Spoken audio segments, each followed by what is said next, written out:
tuh lebih ke sisi biologisnya. Kenapa sih kok banyak perempuan itu takut untuk menikah? Soalnya dia takut nantinya melahirkan, kayak gitu. Ada juga yang kayak gitu kan. Iya, Kemudian takut tubuhnya dieksploitasi dan lain sebagainya, kayak gitu kan. Kemudian merasa berhak bahwa tubuh saya ya milik saya.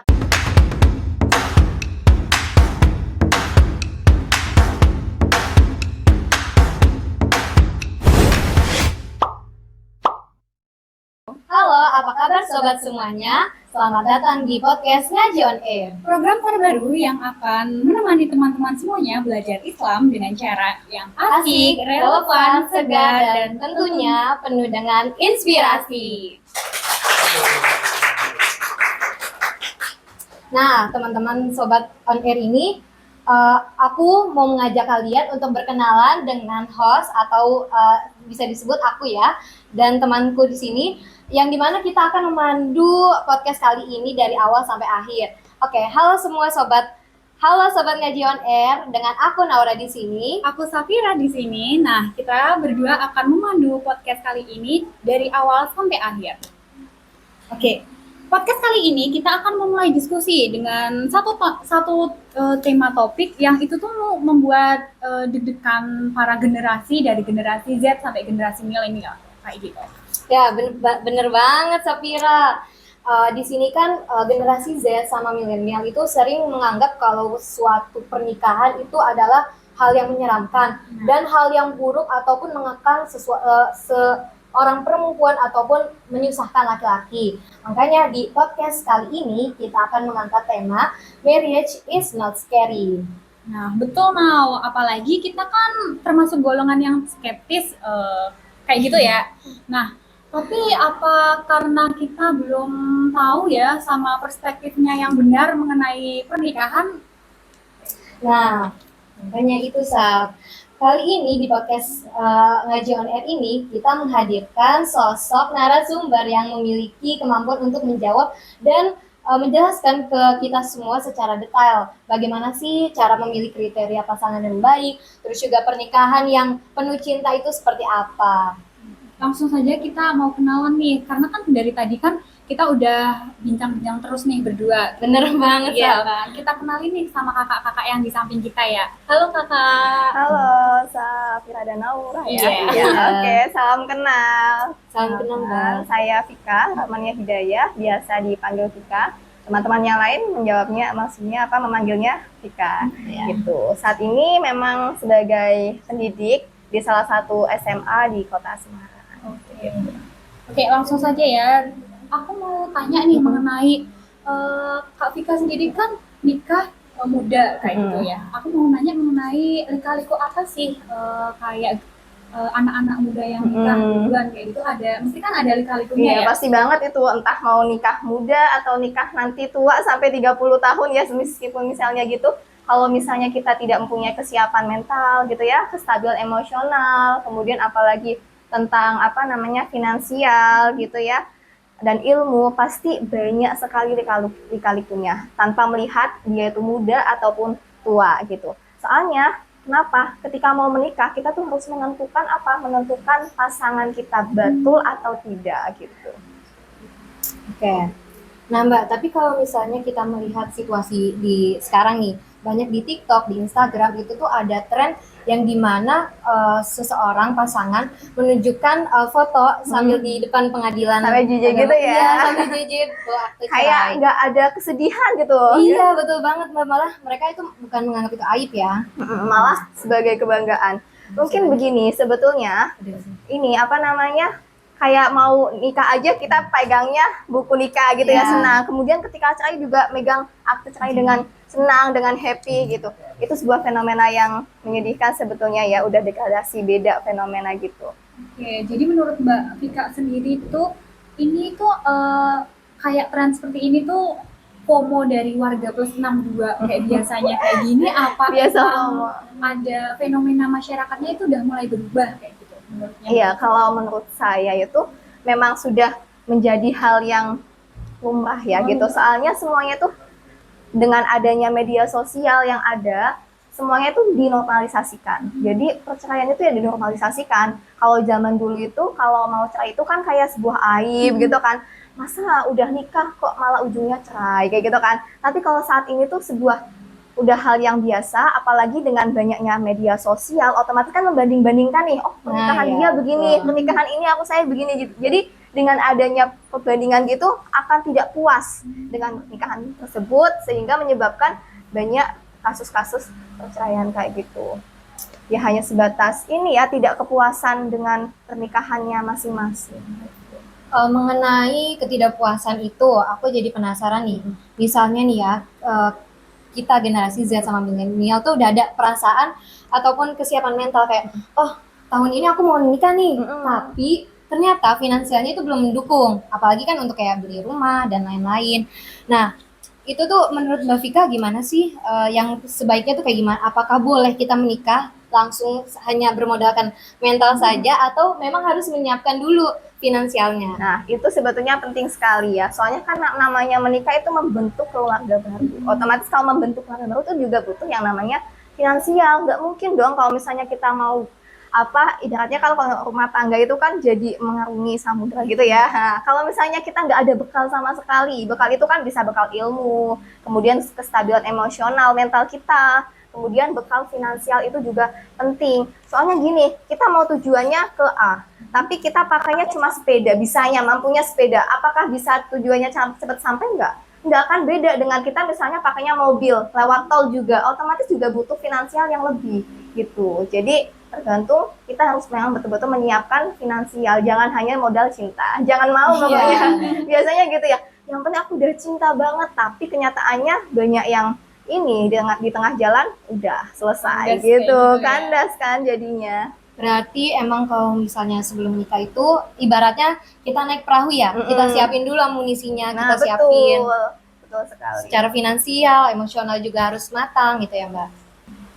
Nah, ini banyak sekali nih di sosial media itu menarasikan bahwa perempuan yang sebelum menikah itu yang kayak misalkan Mbak Vika ini yang sebelum menikah kan kayak aktif di organisasi, aktif di apa kayak gitu kan. Itu tuh setelah menikah mereka tuh kandaskan cita-cita semuanya kayak gitu. Kebanyakan gitu ya. Kayak gitu. Apalagi perempuan. Iya, Nah, iya. gitu. Emang biasanya gitu, takut sebetulnya perempuan itu kenapa kok takut menikah? Takut aja ketika menikah, mimpi-mimpinya sudah kandas. Aktivitas yang biasa dia lakukan sebelum nikah tiba-tiba nggak bisa dilakukan setelah menikah. Kayak gitu. Nah, itu yang menjadi penyebab banyak sekali perempuan yang takut untuk menikah. Selain perempuan juga, ada juga laki-laki yang memang banyak takut untuk menikah juga. Oh begitu ya Mbak, ada kasus seperti itu? Ada kasus, kenapa? Soalnya dengan tuntutan finansial tadi.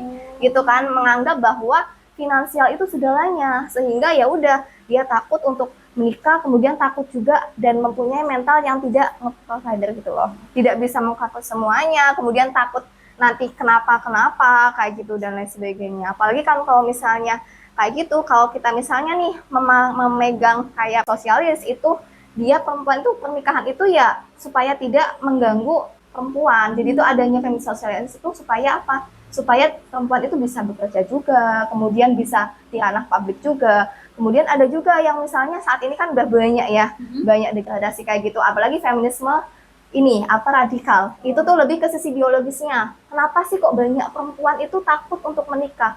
Soalnya dia takut nantinya melahirkan kayak gitu. Ada juga yang kayak gitu kan. iya, Kemudian takut tubuhnya dieksploitasi dan lain sebagainya kayak gitu kan. Kemudian merasa berhak bahwa tubuh saya ya milik saya kayak gitu. Makanya banyak juga tren yang namanya child free itu kan. Nah, betul kan? Nah, soalnya itu memang memegang prinsip atau perspektif feminisme radikal. Nah, kalau yang takut-takut menikah dan nggak pengen dikekang-kekang itu mungkin memegang prinsip feminisme Marxis. Oke Mbak. Nah, itu.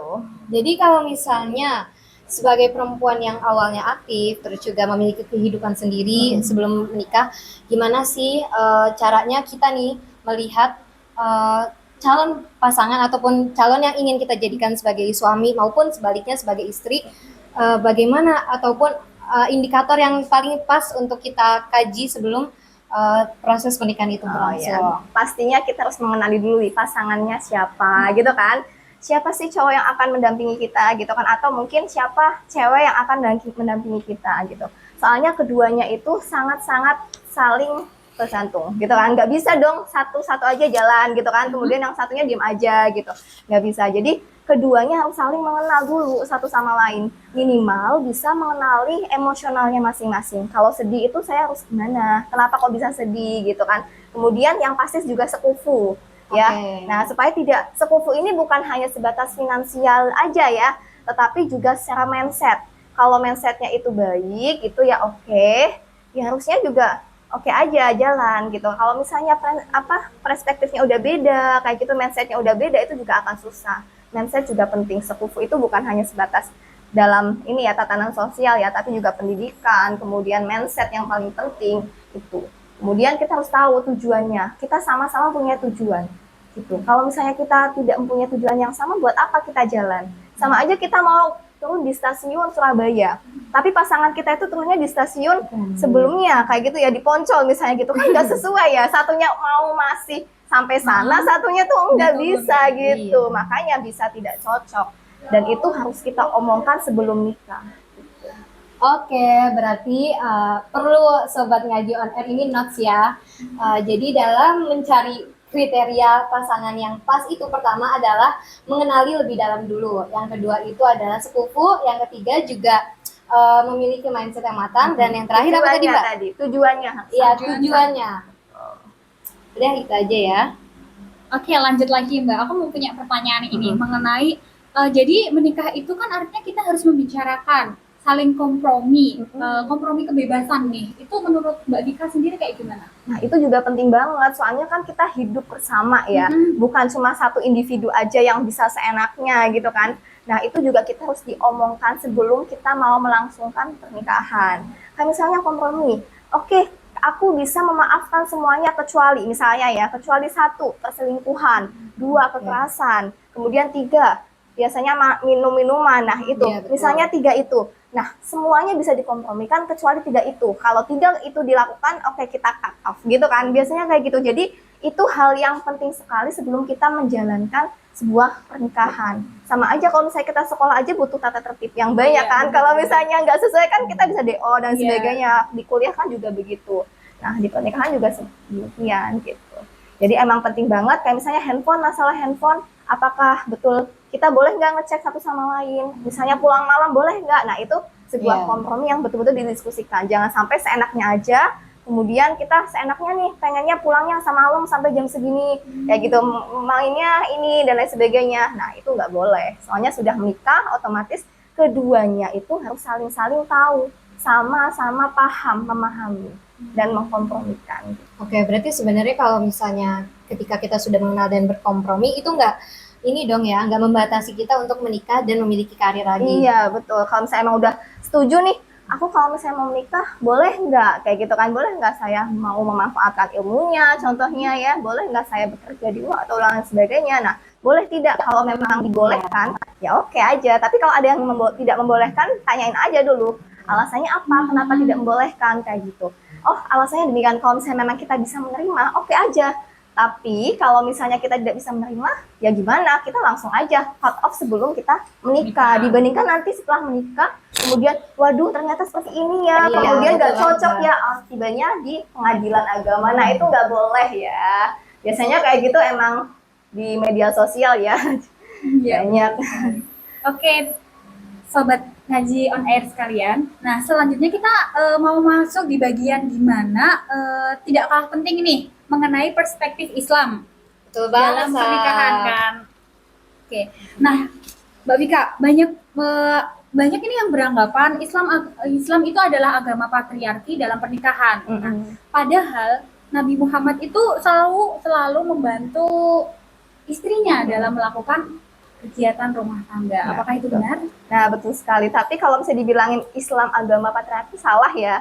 Salah ya, kalau menurut saya itu salah. Kenapa? Islam itu ada sejak abad 7 Masehi. Dan itu dengan adanya Islam, perempuan itu betul diangkat harga derajatnya.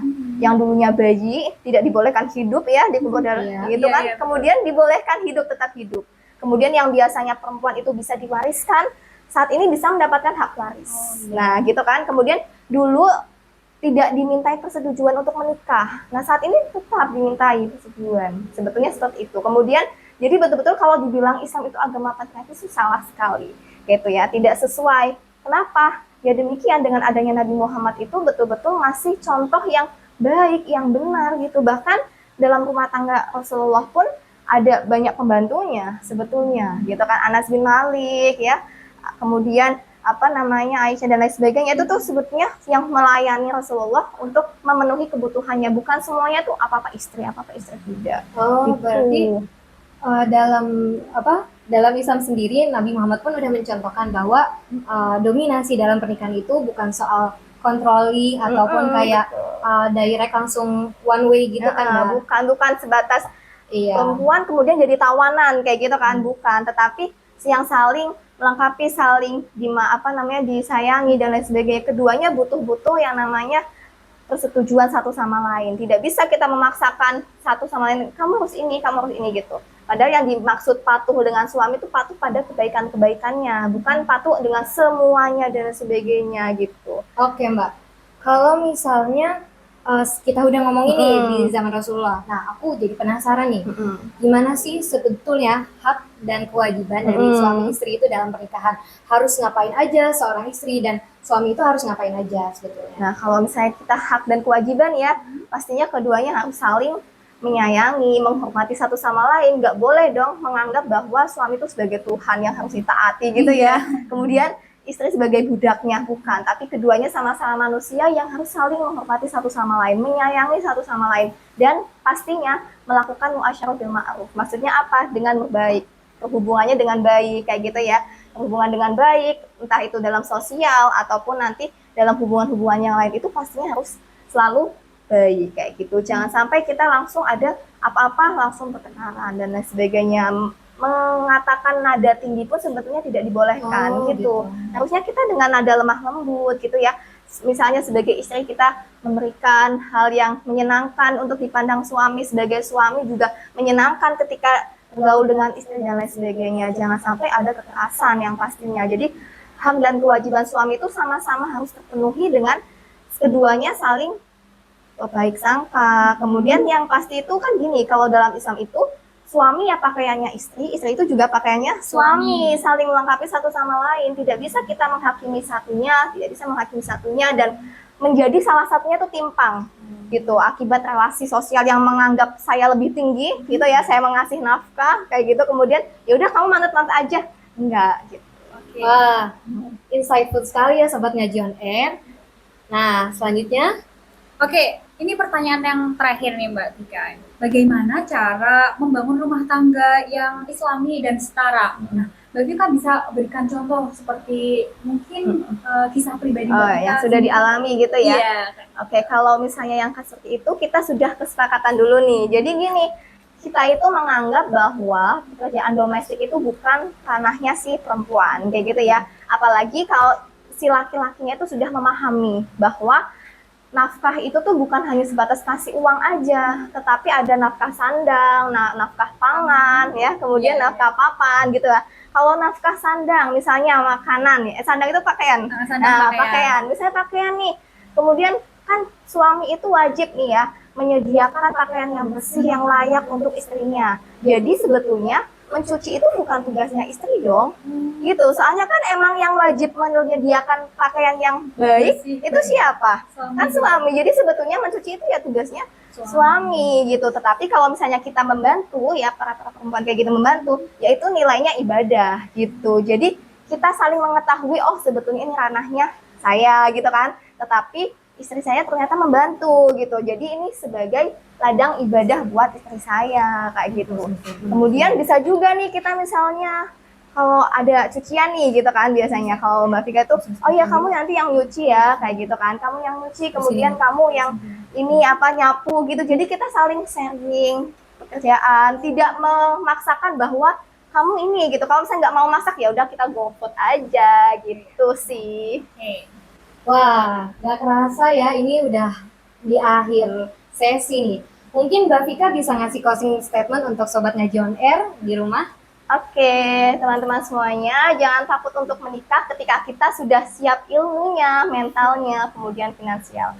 dan tetap saling menghargai satu sama lain, menghormati satu sama lain, supaya apa? Terjalin hubungan relasi yang setara. Begitu. Nah, tidak terasa 20 menit sudah waktu kita menemani Sobat Ngaji On Air semuanya. Tentunya kami tidak sendiri, kami didukung oleh Pondok Pesantren Fatimah Al-Amin yang telah menyukseskan podcast Ngaji On Air kali ini. Oke, jangan lupa untuk like, comment, subscribe, dan nyalakan lonceng notifikasi untuk mengetahui episode selanjutnya dari podcast Ngaji On Air. Oke, saya Safira. Dan saya Naura, Saya beserta Fika. Mbak Vika. Kami pamit undur diri. Wassalamualaikum warahmatullahi wabarakatuh.